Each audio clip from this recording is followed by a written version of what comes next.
Magandang araw mga kasari-sarites ko dyan. At syempre, higit sa lahat, sa aking mga subscriber, kamusta na po kayo sa mga nanonood sa akin? Kamusta po ang buhay-buhay? At sa mga may negosyo naman, sana po pasulong po tayong mga may tindahan, maliit man yan o malaki. Nagpapasalamat po ako sa mga sumusuporta sa akin, kahit na maliit pa lang ang aking channel, kahit papano paunti-unti ay nadadagdagan ng aking subscriber. Maraming salamat po. At sa mga baguhan pa lang, sana po may matutunan kayo sa aking mga sinishare sa inyo na tips. At syempre sa mga may tindahan, yung iba ginagawa na ito. At sa mga mag-uumpisa pa lang o nagbabalak pa lang na magkaroon ng tindahan, sana madagdagan ko po ang kaalaman ninyo ukol sa pagpapatakbo ng inyong tindahan. Mapamaliit man yan o malaki, sana may matutunan tayo pare-pareho sa ating itatapik ngayon. Papakita ko sa inyo ang itsura ng aking maliit na tindahan.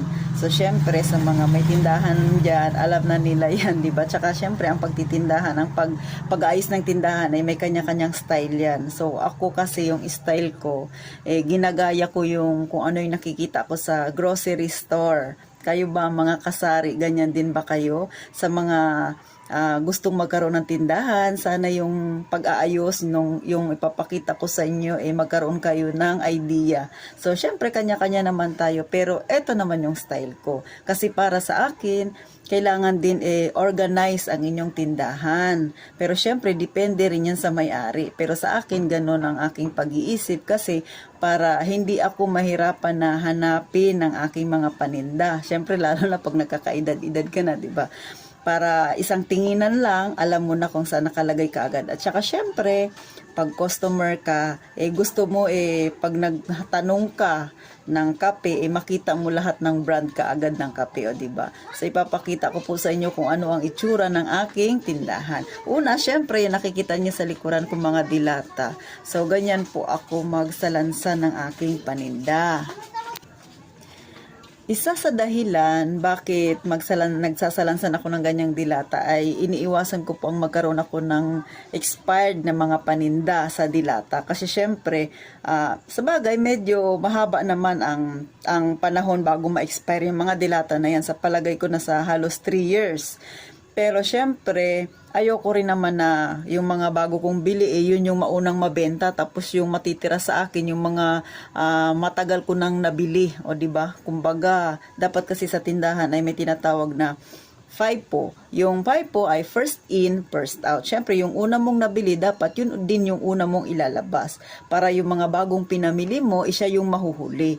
Para hindi ka magkaroon ng sira na paninda. Kasi po sa dilata, sa totoo lang, kahit matagal po ang expiration ng lata, pero syempre ang ating tindahan ay hindi naman aircon, kagaya ng mga grocery store, di ba?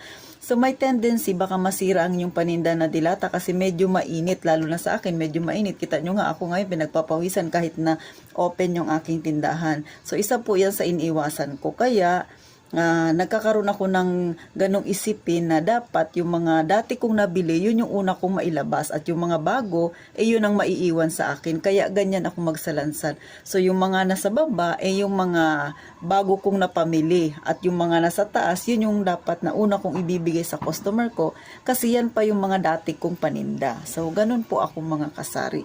Para lang maiwasan na magkaroon ako ng sirang paninda kasi nga pangit din yun na maibigay mo kay customer, diba? Tapos ibabalik sa'yo, sasabihin na bakit wala pa ng expiration, may amoy, o diba ganun po. Tsaka depende rin yan sa pag-iingat ng tindahan ng may-ari, o diba? Ako po ganun. Syempre tayo customer din tayo, hangga't maaari ayaw din nating bumilit na sa tindahan tapos babalik tayo kasi nga syempre yung oras nasasayang, lalo na kung nagtatrabaho ka, nagmamadali ka, tapos pagbukas mo ng dilata o ng produkto ganyan may something, diba? O di maiinis ka imbis na nagmamadali ka, o diba? So kaya ako ganun din, kumbaga yung aking sarili ay ipinapalagay ko rin na kung ako ba yung customer na gano'n, na bibili, matutuwa kaya ako. So, ganun po. Yun po yung laging iniisip ko. Inilalagay ko yung sarili ko doon sa taong bumibili sa akin. So, kayo ba mga kasari? Ganyan din ba kayo? Siyempre, magkakaiba tayo ng style o diskarte pagdating sa ating tindahan. So, yung akin naman pong mga kape, nakikita ninyo ganyan. Simula dito po yan. Ito yung makikita nyo yung aking mga stick. Pero yung Nescafe kasi, medyo mabenta siya sa akin. Pero wala akong nakalagay sa ganyan. Kasi bumibili lang ako ng stick na sakto lang yung pang isang linggo bago maubos. Hindi ako nagtatambak ng maraming stick na Nescafe kasi po, may tendency kasi siya na minsan tumitigas pag medyo matagal na. Dito, medyo hindi pa, uso pa rin yung mga stick-stick na yan. Pero syempre, dahil medyo mahal ang asukal, kaya mas gusto nila yung ganyan na, di ba, yung 3-in-1 na. Pero ako kasi, stick pa rin yung ginagamit ko. Uminom pa rin naman ako ng mga ganyan 3-in-1, pero mas gusto ko yung kape na puro. O kaya naglalagay ako ng brown na asukal. So, kasi mas mainam yun kaysa magti 3-in-1 ako, kasi 3-in-1 medyo matamis. So, ako, mas prepared ko yun na ako yung magtatansya ng, ng asukal, ng panlasa ko. Kasi, di ba, ayoko masyadong matamis. So, ganun mga kasari. No, ganyan po yung aking ginagawa. So makikita ninyo, 'di ba, lahat ng Nescafe magkakatabi yan, magkakapareha ng brand pero magkakaiba sila ng flavor. So ganun po ako. Yan, ganyan siya. Tapos sa pinakadulo, makikita nyo yung mga kape ko naman, mga single naman sa dulo. So dito ay stick, next ay twin pack, pinakadulo ay single. So, kasi pag bumili si customer sa akin, gusto niya ng single. So, doon lang kaagad ako pupunta sa isang way na yon. Alam ko na siya dadamputin. So, makikita na kaagad ni customer, ayan yung lahat na single niya. So, makakapamili kaagad si customer. Kasi pag hiwa-hiwala yung paninda mo, hiwa-hiwala yung mga ganyan, yung kape mo, sasabihin mo pa sa kanya lahat-lahat, iisa-isahin mo pa siya. Kasi 'di ba, may mga, aminin man natin sa hindi, may mga customer talaga tayo na pag bumili, parang hindi pa nila alam yung bibilhin nila, nag-iisip pa kung ano yung kanilang brand na bibilhin. Kaya pagka yung iyong pagdi-display ay ganyan, makikita niya na kaagad lahat ng brand ng kape mo, ay madali na siya makakapili. O, di ba? Hindi ka na magsasalita ng marami sa kanya. O, para hindi ka na mapagod din. So, yun naman, para sa akin lang yun, ha. Hindi ko naman alam din yung sa mga ibang nagtitinda kung ganyan din yung style nila. So, sa Dilata, ganyan din po ako. Pagka sardinas yan lahat na magkakatabi sila. O, di ba? Tapos yung isang pataas na yan, isang hilera, kunwari ay mega na green, panay mega na green isang hilera. Sunod ay mega na pula, ganun po. Para makita niya kaagad. Tapos Youngstown na green, Youngstown na red, ganun po ako mag-ayos. Kahit sa corned beef, ganun din po ako mag-aayos ng aking corned beef. Kung so makikita niyo po, ayan po, ayan sa dulo. Ayan, sa ganito ko po. Corned beef, pag sinabi na corned beef na Argentina, panay Argentina, makikita mo, tapos yung kanilang size para hindi nakakapagod. So, sa mga noodles po ay ganon din po ako mag-ayos sa mga kanton. Ganon din po magkakatabi lahat ng noodles na may sabaw at saka pansit kanton para po madali ngang mamili si customer. Then, sa sabon, tsaka shampoo, magkakasama din po sila. Pero magkakahiwalay din ng area. Syempre, lahat ng shampoo magkakasama. Then, sabon, lahat yan magkakasama. Kasi po, hinihiwalay ko talaga yung sabon. Sa ditong bandang part yan, panay mga sabon. Kasi medyo matapang yung sabon, diba? Kung malapit siya sa mga dilata o kaya yung mga pagkain, baka mag-amoy sabon. So, yun ang iniiwasan ko. Kaya dito sa bandang side ko na to, ang aking mga fabric conditioner na yung tatluhan, tapos shampoo, at saka syempre yung mga powder din. Magkakasama din yung mga bareta ko. Ganun po ako mag-arrange. Then sa yung pang taas naman ito, nandyan naman yung aking parang butika. Kasi nandyan yung mga alcohol, mga omega, mga ano na yan, mga epicacent, yan sila magkakasama po. At saka syempre nandyan yung mga band-aid, ganyan. So parang department sila. Kaya lang syempre yung aking style ng tindahan, medyo maliit kasi yung space. So may kanya-kanya silang maliliit na space lang, pero magkakatabi-tabi sila. Kunwari grupo-grupo sila. Ganun po yung aking ginagawa. Kasi para hindi ako mahirapan na mag-check kung ano pa ba yung mga paninda na wala na sa akin. O, diba? Tsaka syempre, pag hinanap ni customer, madali ko ring makita. So, ganun po ang aking diskarte. So, sa mga biscuits naman, biscuits dito naman ito sa may harapan ko, ganyan din po. Makakasama sila lahat ng biskuit. Tapos ang candy, ganun din, magkakasama dito naman sa harapan ko, hilera. So, ganun po ako mga kasari-sarites ko dyan, mga beshi ko dyan na nanonood sa akin. Ganun po ako mag-ayos ng aking tindahan. Kasi para sa akin, mas gusto ko yung organize yung aking tindahan. Kasi bukod sa madaling makita na yung mga kulang mo, 'di ba? Alam mo rin yung brand na wala ka.